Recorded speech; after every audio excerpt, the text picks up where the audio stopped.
Ни для кого не секрет, что все дети любят баловаться, и это увлечение нередко приводит к самым неблагоприятным последствиям. И действительно, игры и шалости, казавшиеся в малом возрасте безобидными, порой заканчиваются травмами, сломанными вещами или просто длительным беспокойством родителей. Мир взрослых далеко не единственное пространство, где любопытство и игры оборачиваются проблемами. У детей и у животных схожая тяга к эксперименту и исследованию, и последствия могут быть одинаково серьезными. Мир животных подчас ничуть не уступает по своей склонности к авантюрам. Детская любознательность не знает границ, и это касается не только людей, но и братьев наших меньших, которые так же, как и люди, учатся путем проб и ошибок. Именно так и случилось в одной из обычных семейных историй. Однажды маленькому котенку, только недавно начавшему исследовать окружающий мир, поведению которого родители не успевали следить каждую секунду, захотелось проверить содержимое странной стеклянной тары, стоявшей в углу кухни. Этот простейший акт исследования вскоре обернулся неожиданной проблемой, показав, как быстро простое любопытство может перерасти в серьезную ситуацию для маленького существа. Эта тара, как позже выяснилось, представляла собой простую 3-литровую банку. Казалось бы, обычный кухонный предмет, который многие хранят на полке или у плиты. Но именно такая баночка в определенных обстоятельствах может стать ловушкой. Почему она стояла открытой и никем не замеченная? Отдельный вопрос, на который, возможно, и нет единственно верного ответа. Бытовая суета, спешка или привычная беспечность взрослых – все это могло сыграть свою роль. Может быть, люди оставили ее после заготовок на зиму. Может быть, кто-то на минуту отвлекся. И банка осталась незамеченной на рабочей поверхности. Мелочь, которой легко пренебречь, пока не случится инцидент. Для маленького же котенка все это оказалось настоящим порталом в незнакомое и потенциально опасное пространство, манящим миром таинственных запахов и блеска. Баночка выглядела для него как приглашение исследовать мир, не осознавая возможной угрозы. Любопытство, как известно, не всегда безопасно, и здесь оно подкараулило беззащитного младенца, напомнив взрослым о важности элементарной предосторожности в быту. Котенок сначала обнюхал банку снаружи, мирно виляя хвостиком и прислушиваясь к тихим звукам кухни. Он исследовал пространство вокруг, осторожно приближаясь к источнику нового запаха, присаживался, нюхал, шоркался боком. Типичное исследовательское поведение, полное невинной решимости. Возможно, где-то в глубине стекла пахло остатками варенья или фруктов. А может быть, просто отражение света на гладкой поверхности сыграло злую шутку и заинтриговало его своей мерцающей поверхностью. И именно эти мелкие раздражители побудили его проникнуть внутрь. И вот уже малыш решился пролезть внутрь, ведомый искренним любопытством и наивной уверенностью в своей ловкости, как это часто бывает с исследователями-новичками. Залезть оказалось легче, чем выбраться, ведь в начале процесса не видно скрытых осложнений. Стеклянные стенки оказались слишком гладкими, а диаметр горлышка слишком узким для того, чтобы повернуться, согнуть тело и оттолкнуться, чтобы выкарабкаться наружу. Он оказался в ситуации, где анатомия и физика оказались против него. Так еще пару минут назад вольный и веселый котенок внезапно превратился в пленника. И это резкое изменение обстоятельств стало началом драматического момента. Сначала он, возможно, даже не понял всей серьезности положения. Он отряхивал лапки, игрался со своей тенью, покрутился внутри, попищал, проверял, как скользит его пушистая шерстка по стеклу. Для малыша это все было частью новой игры, экспериментом с ощущениями, которые он воспринимал как игру, а не как опасность. Он попытался поцарапать стенки, но когти не хватали, а стекло не давало опоры.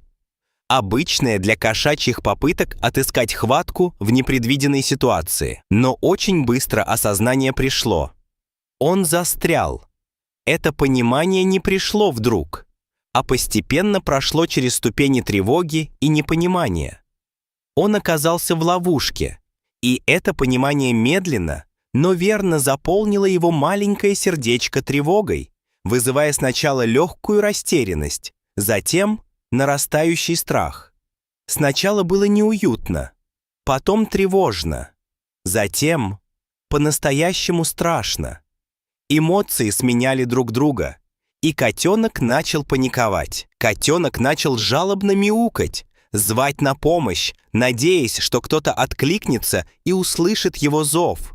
Это были инстинктивные крики о помощи, которые должны были привлечь внимание взрослого и спасти его из беды. Его голоса, усиленные и заостренные стеклом, эхом отдавались внутри банки и резонировали, делая его самого еще более напуганным от собственного звука.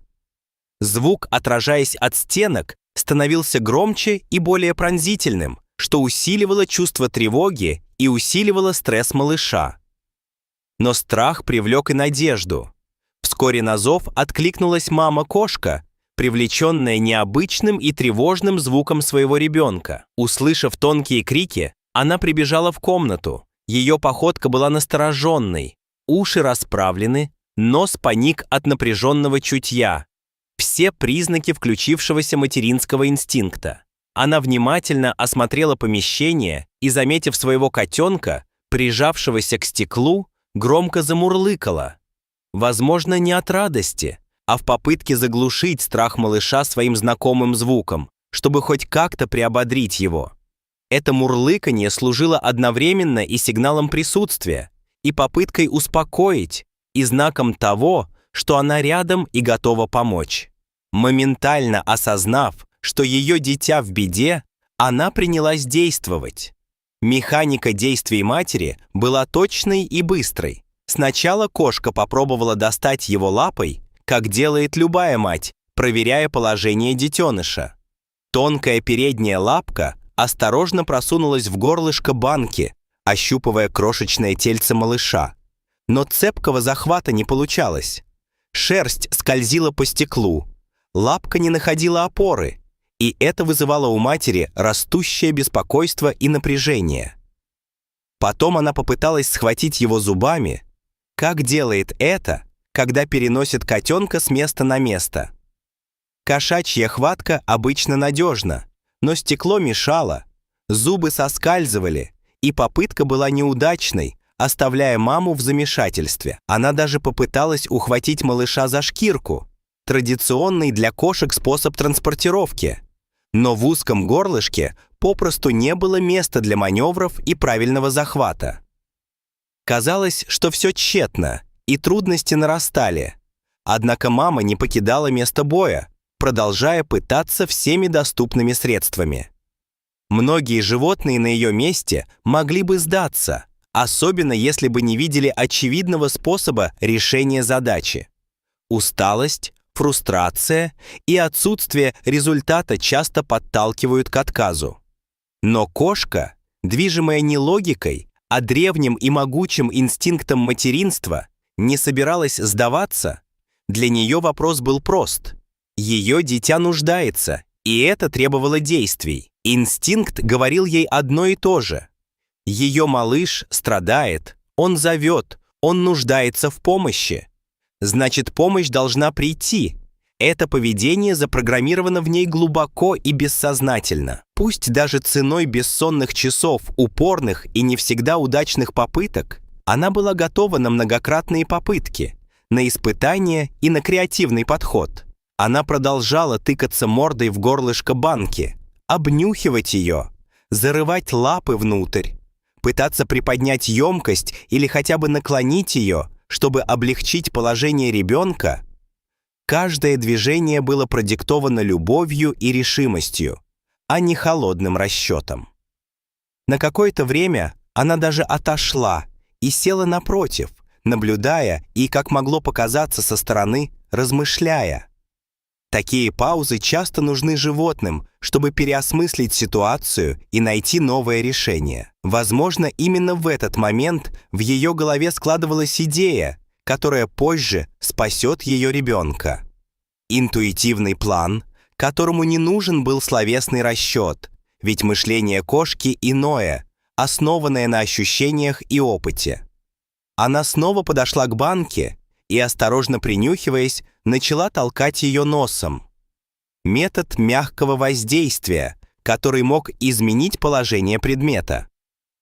Сначала движение было едва заметным, но кошка не сдавала позицию. Регулярно повторяя попытки, она постепенно добивалась результата. Ей удалось немного наклонить сосуд, и тогда котенок внутри начал перемещаться вместе со стеклянными стенками, словно меняя свое положение под действием чуть-чуть изменившейся геометрии. Он испуганно зацепился когтями, его маленькое тельце перевернулось, и мать заметила реакцию, повторив попытку с большей уверенностью и терпением. Постепенно она догадалась, если повернуть банку и наклонить горлышком вниз, малыш, возможно, сам сможет выскользнуть, пользуясь силой тяжести и собственными движениями. Это было изобретательное решение, основанное на наблюдении и пробах. После нескольких проб и ошибок, попыток и пауз, кошке все-таки удалось аккуратно перевернуть банку вверх дном, совершив маневр, требовавший точности и осторожности. Первые секунды ничего не происходило. Напуганный котенок, не понимая, что это шанс, застывал, сомневаясь и прислушиваясь к происходящему. Но затем он почувствовал, что сила тяжести тянет его в нужную сторону, и, собрав последние силы, отчаянно заскребся лапами по стеклу, решившись использовать намеченный путь к свободе. Через несколько напряженных секунд его маленькая мордочка показалась наружу. Это был миг огромного облегчения и радости. Он вывалился на пол, слегка ошарашенный, но целый и невредимый. В этот момент дыхание всех присутствующих, казалось, тоже вернулось в норму. Напряжение сменилось ликованием. Что произошло дальше? Котенок, едва оказавшись на свободе, в одно мгновение бросился к маме, как будто искал родное тепло и защиту после испытания. Та принялась его вылизывать, словно удостоверяясь, что с ним все в порядке, что он жив, что он снова рядом и безопасен. Ее ласковые движения были и заботой, и проверкой здоровья. Ее язык нежно проходил по его мокрой от страха шерстке, а котенок, дрожа, прятался под ее теплом. Это был момент настоящего триумфа материнской любви, преданности и беспримерного упорства, когда вся семья ощутила единство и сострадание, сливающиеся в один сильный эмоциональный отклик. Казалось бы, простая бытовая ситуация, застрял котенок в банке. Но сколько эмоций, напряжения и душевной теплоты заключено в этой истории. Она как объективный пример маленького чуда в повседневной жизни. Она наглядно показывает, на что способна мать. Пусть даже не человек, а животное. Ради спасения своего ребенка. Мотивы, действия и решимость могут быть универсальными. Это напоминание о силе инстинктов, о том, как любовь и забота могут преодолеть препятствия, которые поначалу кажутся непреодолимыми. Такие истории помогают нам верить в доброту природы. Мы слишком часто недооцениваем животных, приписывая им простые, ограниченные реакции. Но эта кошка доказала обратное. Интеллект, настойчивость, умение вырабатывать стратегию – все это может быть свойственно и тем существам, которых мы по привычке относим к примитивным формам жизни. Этот случай заставляет пересмотреть наши представления и по-новому взглянуть на способность животных к адаптации и творчеству. Она не бросила своего малыша. Она не отвернулась. Она не оставила его на произвол судьбы. Она боролась до конца и победила, продемонстрировав самый важный человеческий, точнее, животный урок. Преданность и действие важнее слов. Эта история повод задуматься и нам, людям. Она вызывает вопросы о нашей собственной ответственности и отношении к тем, кто слабее. Как часто мы сами сдаемся перед трудностями, не пытаясь искать другие подходы? Как часто мы игнорируем чью-то беду, думая, что это не наше дело? Как часто мы отмахиваемся от тех, кто зовет на помощь, предпочитая пройти мимо по делам? Возможно, у этой кошки нам стоит поучиться настойчивости, преданности и готовности действовать ради тех, кого мы любим. Эти качества не утратят ценности вне зависимости от вида.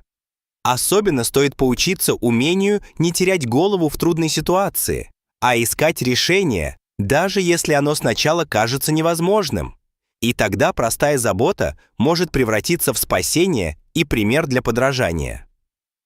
В последующие дни котенок снова бегал по дому, играл, прыгал, реагировал на каждый звук и лучик света, будто еще крепче ценил простые радости жизни. Его поведение говорило о том, что стресс отшел, и он вновь обрел доверие к миру. Банка же, та самая стеклянная ловушка, была вынесена из дома, чтобы больше не представлять угрозы. Ее убрали в сарай, где оставили как своего рода трофей и напоминание о том случае, когда животное проявило качества, достойные настоящего героя.